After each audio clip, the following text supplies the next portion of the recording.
அனைவருக்கும் வணக்கம். பாரம்பரிய திருவள்ளுவர் குலவம்சம் பிரசன்ன ஜோதிடர் சுபமாரிமுத்து திருப்பூரிலிருந்து இந்த பதிவு உங்களுக்காக. இன்றைக்கு ஒரு அற்புதமான ஒரு விஷயத்தை பற்றி இன்றைக்கி நம்ம பார்க்க போகிறோம். சுக்கிரன் திசையில் சூரியன் புத்தி நடந்தால் என்ன பலன்? அப்போ சுக்கிரன் திசைக்கு சூரியனுக்கு ஒரு பொருத்தம் இருக்குன்னு பார்ப்போம். இருக்குது. ஏன்? சூரியனோட வீடு சிம்மம். சிம்மத்தில் என்னென்ன கிரகம் இருக்குதுன்னு பார்த்தீங்கன்னா, மக நட்சத்திரம் இருக்குது, பூர நட்சத்திரம் இருக்குது, உத்திரம் இருக்குது. அப்போ சிம்மத்துக்குள்ளே சூரியனுடைய வீட்டுக்குள்ளே பூர நட்சத்திரம் அதுக்குள்ளே இருக்குது. அப்போ பூர நட்சத்திரத்தில் யார் ஒருத்தர் பிறந்தாலும் அவங்க சிம்ம ராசியாக இருப்பாங்க. அப்போது சுக்கிரன் திசையில் சூரியன் புத்தி வந்தால் ஒரு பணக்கார ஆகணுங்கிற எண்ணம் உருவாகும். ஒரு ராஜாவுக்கு என்ன மரியாதைனா, எல்லாரும் காசு வச்சுக்கிறத விட இவர் அதிகமாக பணம் வச்சுருந்தாலும் பேரு புகழ் மதிப்பு மரியாதை தானாக வரும்பாங்க. அதனால தான் பூர நட்சத்திரம் வாழ தெரியாத பூரம். அது எல்லாம் இருக்கிறத பூரா மக்களுக்காகவே கொடுத்து போட்டு கடைசி வரைக்கும் மக்களுக்காகவே வாழ்ந்துட்டு போயிடும். இது பூர நட்சத்திரத்துக்கு என்றைக்கும் உண்டு. அப்போது இந்த பூர நட்சத்திரம் சுக்கிரன் திசை அந்த சிம்மத்துக்குள்ளே இருக்குது. அப்போது அந்த சிம்மத்துக்குள்ளே இருந்தால் இதுக்கு ஒரு அருமையான ஒரு விஷயம் என்னென்னா, லட்சுமி நரசிம்மர் கோயில் எங்கே இருந்தாலும் பரவாயில்ல, அந்த கோயிலுக்கு சுக்கிரன் திசையில் சூரியன் புத்தி நடக்கிறவங்க அந்த கோயிலுக்கு போயிட்டு வாங்க. இன்னும் பெரும்பாலும் அதை குறிப்பிட்டு சொன்னால், மதுரையில் ஆனமலை ஒத்தக்கடை நரசிம்மர்னு ஒரு கோவில் இருக்குது. அது லட்சுமி நரசிம்மர். இந்த லட்சுமி நரசிம்மருடைய கோயிலில் போய் அந்த நரசிம்மருக்கு துளசி ரொம்ப பிடிக்கும். அதனால் துளசி மாலை வாங்கி போட்டு சாமிக்கு தேங்காய் பழ பூ மாலை கல்கண்டு வாங்கி அர்ச்சனை பண்ணி அந்த கோவிலில் போய் நீங்கள் சாமி கும்பிட்டு வந்தால் உங்கள் வாழ்க்கையில் ஒரு மிகப்பெரிய மாற்றங்கள் நடக்கும்.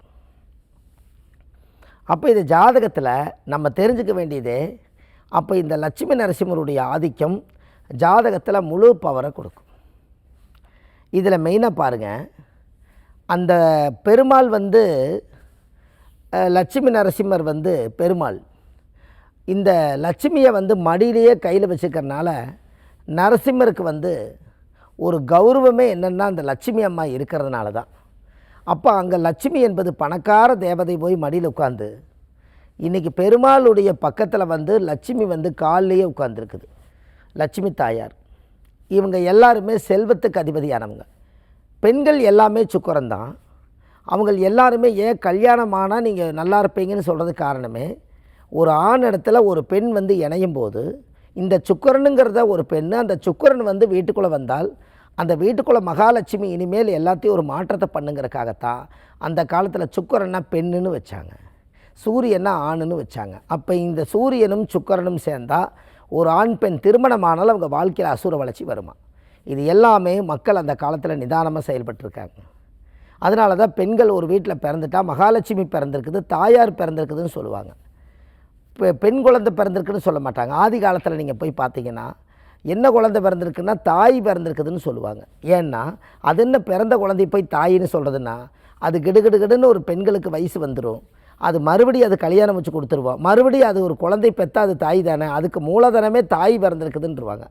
எப்படி அந்த காலத்தில் இந்த பெண்களுக்கு எவ்வளோ ஒரு மரியாதைன்னு பாருங்கள். அவ்வளோ ஒரு சக்தி வாய்ந்த மனுஷங்கள்லாம் வாழ்ந்துட்டு போயிருக்காங்க. அதனால தான் பெண்களுக்கு அந்த பவர். அந்த பெண்களுக்கு அப்படி இருந்தால் தான் அந்த வீட்டில் மகாலட்சுமி செல்வம் இருக்குமா. அதனால தான் பெண் குழந்தைகள் பிறந்தால் அப்பா பணக்காராகிறதுக்கு காரணம் அதுதான். சுக்கிரன் பிறந்துருச்சல்ல, திசை பிறக்கவே வேண்டாம், சுக்கிரனே வந்துருச்சே.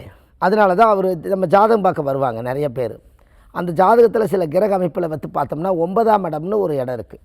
அந்த 9ஆம் இடத்துல சுக்கிரன் இருந்தாலும் 9ஆம் அதிபதி போய் அந்த ஜாதகத்தில் நல்லா ஒரு குருபலம் பெற்று அந்த ஜாதகத்தில் 1 3 5 7 9 11 அந்த ஜாதகத்தில் 9ஆம் அதிபதி நல்ல ஸ்ட்ராங்காக இருந்தால் இந்த குழந்தை இந்த பெண் குழந்தை பிறந்ததுக்கப்புறம் ஒரு இடம் வாங்குவார், வீடு வாசல் கட்டுவார், வாகனம் வாங்குவார், சமுதாயத்தில் அவருக்குன்னு ஒரு பேர் பதவி கொடுத்துருவாங்க.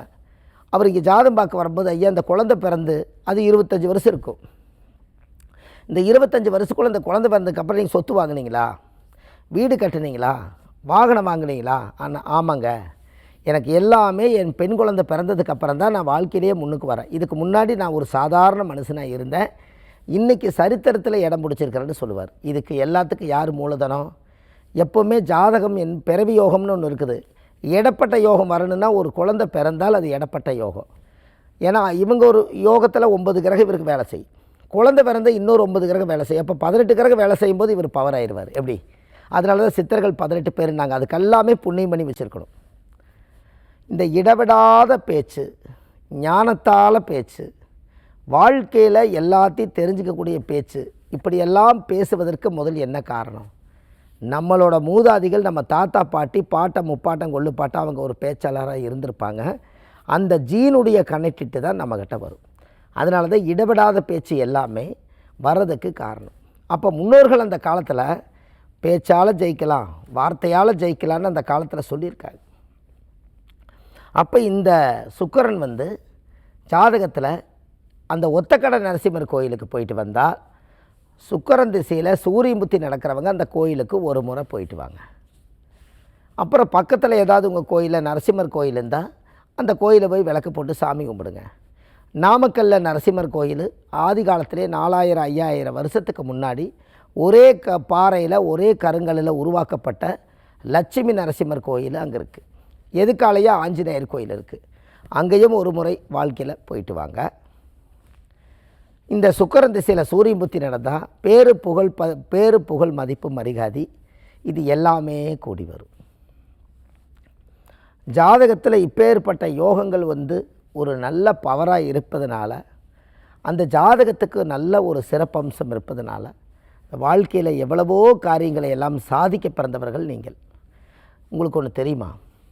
120 வருஷம் ஒரு மனிதனுக்கு ஆயுள். இந்த 120 வருஷத்துக்குள்ளே 60 வருஷத்துலேயே நம்மளுக்கு ஒரு ஆப்பு உடம்பு ஒரு கிழவ நாட்டை நம்ம ஆயிடுறோம். மீதி இருக்கிற அரைவாசி பார்த்திங்கன்னா அதுக்கு மேலே நம்மளால் ரிட்டையர்ட் ஆகிட்டோம்னாலே ஒரு ஏஜ் அப்படியே இதான மாதிரி தெரிஞ்சுது. அப்போது ஒரு 120 வருஷத்தில் 60 வருஷம்தான் நம்மளுக்கு உழைப்பு, அதுக்கப்புறம் ரிட்டையர்டு. அப்போ 20 வயசு இளமை, மீதி 20 வயசு 20லேருந்து 40 வந்து ஒரு நடுத்தரம், 40க்கு மேலே 60 வந்து முதுமை. அப்போ 120 வருஷம் நம்ம தொடவே இல்லை. அப்போ இருக்கிற காலத்தை வேஸ்ட்டு பண்ணாமல் நம்ம சம்பாரித்து இடந்தடை வாங்கி வீடு வாசலை கட்டி இந்த சமுதாயத்தில் நம்ம பிறவி எடுத்ததுக்கு நம்ம சிறப்பு செஞ்சிடணும். இந்த 60ஆம் கல்யாணம்னு அந்த 60 வயசில் பார்த்தீங்கன்னா அப்பாவுக்கு அம்மாவுக்கு 2வது அப்பா அம்மாவுக்கு கல்யாணம் பண்ணி வைப்பாங்க. அது ஏன் 60ஆம் கல்யாணம் பண்ணி வைக்கிறாங்கன்னா, இவங்களுக்கு 25 வயசில் கல்யாணம் முடிச்சிருப்பாங்க. அந்த வருஷம் வந்து கன்சீவ் ஆயிடுவாங்க. ஒரு 2 குழந்தைகள் பிறந்துருவாங்க. அப்போ 25 வயசுன்னா அந்த குழந்தை பிறந்து அதுக்கு 25 வரும்போது இவருக்கு 50 ஆயிரும். அப்போ 50-55 வயசுக்குள்ளே 2 பேர்த்துக்குமே கல்யாணம் பண்ணி வச்சுருவாங்க. இந்த கல்யாணம் பண்ணி வச்சு போட்டு இனி கடமையெல்லாம் முடிச்சு போச்சு. 60 வயசு வரைக்கும் ஒரு யுகம் வாழ்ந்தாச்சு. அப்போ மறுபடியும் தாலியை மறுபடியும் மாற்றி இன்னொரு 60 வருஷம் வந்து இளமை வாழ்க்கை போய் முதுமை வாழ்க்கை வாழலான்னு சொல்லி அந்த 60ஆம் கல்யாணத்தை வந்து ஆதாரமாக வச்சு அதுலேருந்து நீ 60 வருஷம் நிதானமான வாழ்க்கைக்குள்ளே உயிருள்ள வரைக்கும் போவாங்க. அப்போ கடமை முடித்தா தானே 60ஆம் கல்யாணம். நம்ம கடமை முடிக்கலைன்னா எப்படி 60ஆம் கல்யாணம் வரும் சொல்லுங்கள்?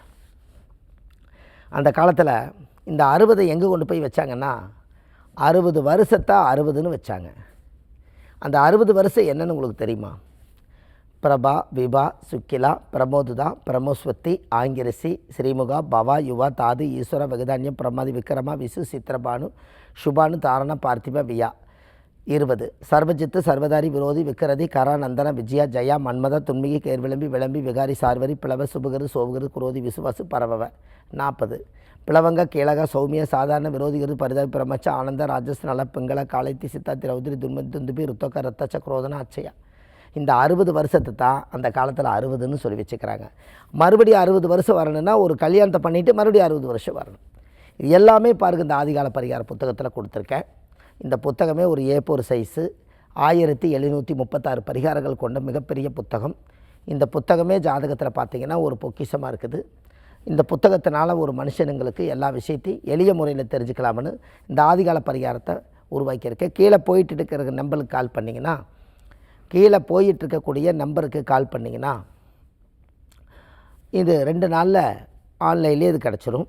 இது இல்லாமல் நம்ம ஜாதகம், பிரசன்னம், ஜோதிடமெல்லாம் சென்னையில் வடபழனி முருகன் கோயில் தெப்பக்குளம் வாசல்லையே நம்ம ஜோதிட அலுவலகம் இருக்குது. அங்கே நம்ம வந்து சனிக்கிழமை, ஞாயிற்றுக்கிழமை, திங்கக்கிழமை நம்ம ஜோதிடம் பார்க்குறோம். மற்ற தினங்கள் திருப்பூரில் பார்க்குறோம். இது இல்லாமல் நம்ம ஜாதகத்தில் வள்ளுவர் வாக்குன்னு ஒரு யூடியூப் சேனல் வச்சுருக்கோம். அந்த வள்ளுவர் வாக்குங்கிற ஒரு இதில் சுப மாரிமுத்துன்னு யூடியூப்பில் போனீங்கன்னா நிறையா விஷயங்கள் கிடைக்கும். இது இல்லாமல் காசி, ராமேஸ்வரம், திருச்செந்தூரெல்லாம் மக்களை அழைச்சிட்டு போய் எல்லாத்துக்கும் ஒரு புண்ணியத்தை சேகரித்து கொடுக்குறோம். இது எல்லாமே கீழே போயிட்டு இருக்கிற நம்பருக்கு முழு விவரம் தெரிஞ்சுக்கிறதுக்கு கால் பண்ணிங்கன்னா எல்லா விவரம் தெரிஞ்சுக்கலாம் என்று சொல்லி, பாரம்பரிய திருவள்ளுவர் குலவம்சம், பிரசன்ன ஜோதிடர் சுப மாரிமுத்து, வாழ்வது ஒரு முறை, வாழ்த்தட்டும் தலைமுறை. நன்றி, வணக்கம்.